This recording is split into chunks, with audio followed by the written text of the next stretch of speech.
राज्य सरकारच्या कर्मचाऱ्यांसाठी एक खुशखबर आहे। राज्य सरकारी कर्मचाऱ्यांचा महागाई भत्त्यात आता 7% वाढ करण्यात आली आहे। यापूर्वी महागाई भत्ता 125% इतका होता, तो आता 132% वाढवण्यात आलाय। राज्य सरकारचे तब्बल 16 लाख कर्मचारी आणि 6 लाख पेन्शनर्सना वाढीव महागाई भत्त्याचा फायदा होणार आहे। दरम्यान वाढीव महागाई भत्ता 1 जुलै 2016 पासून लागू करण्यात आला असून थकबाकी रोख स्वरूपात मिळणार आहे। नवी मुंबई आंतरराष्ट्रीय विमानतळाला केंद्रीय पर्यावरण खात्याने हिरवा कंदील दिलाय। 2019 पर्यंत याचं काम पूर्ण होण्याची शक्यता आहे। या विमानतळासाठी सिडकोने 250 एकर जागा दिली आहे। शिवाय उल्वा टेकडीची उंची कमी करणार असून नदीचं पात्र देखील वळवण्यात येणार आहे। यामुळे लवकरच नवी मुंबईच्या रहिवाशांना आंतरराष्ट्रीय विमानतळावरून प्रवास करणं सोपं होणार आहे। शिर्डीत 2 ते 3 ठिकाणी दरोडा टाकण्यात आलाय। शिर्डी जवळील अस्तगाव शिवारात हा सशस्त्र दरोडा टाकला गेला। यामध्ये दरोडेखोरांनी मारामारी केली आहे। यात देवबाज खिलारी या महिलेचा मृत्यू झालाय। शिवाय 3 जण गंभीर जखमी झालेत। पोलीस घटनास्थळी दाखल झाले असून पुढील तपास सुरू आहे। अफगाणिस्तानमध्ये तालिबानी दहशतवाद्यांनी थेट लष्करी तळावर हल्ला केलाय।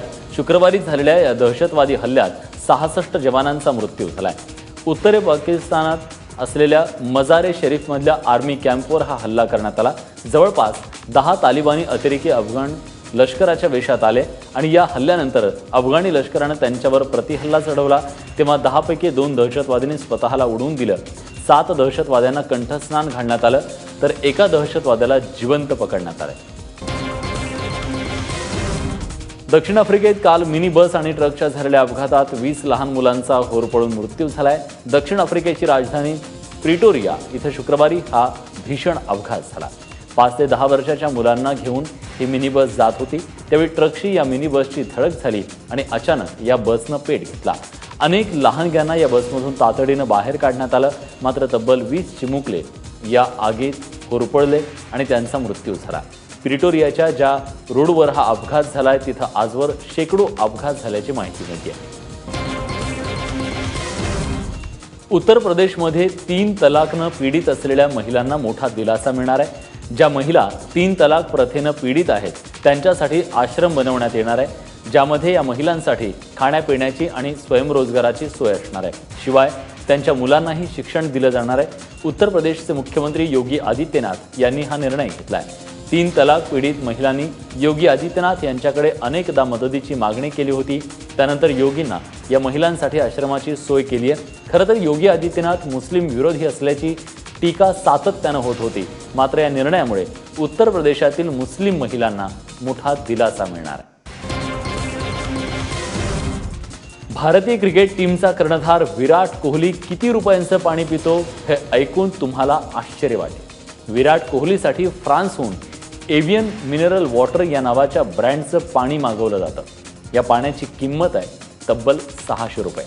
विराटप्रमाणे अनेक सेलिब्रिटीजही असं परदेशातून आणलेलं पाणी पित असतात।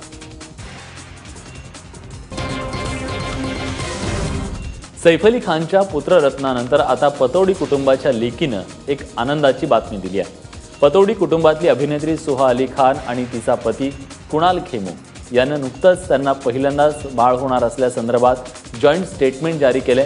यात कुणालनं मी आणि सोहा या वर्षअखेरपर्यंत आमच्या पहिल्या जॉईंट प्रोडक्शन म्हणजे आमच्या बाळाबद्दल अत्यंत आनंदी आहोत।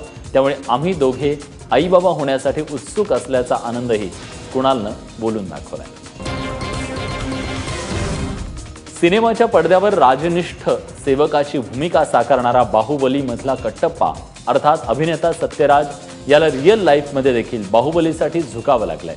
9 वर्षांपूर्वीच्या एका वक्तव्याबद्दल कटप्पानं कर्नाटकच्या जनतेची माफी मागितली आहे। कटप्पाच्या या माफीमुळे कर्नाटकात बाहुबली 2च्या प्रदर्शनाचा मार्ग मोकळा झालाय। कावेरी पाणी वाटपाच्या मुद्द्यावरून 9 वर्षांपूर्वी सत्यराज यांनी कर्नाटकवर टीका केली होती। सत्यराज यांनी माफी मागावी अशी मागणी कन्नड संघटनांनी केली होती। त्यानंतर त्यांनी ही माफी मागितली आहे।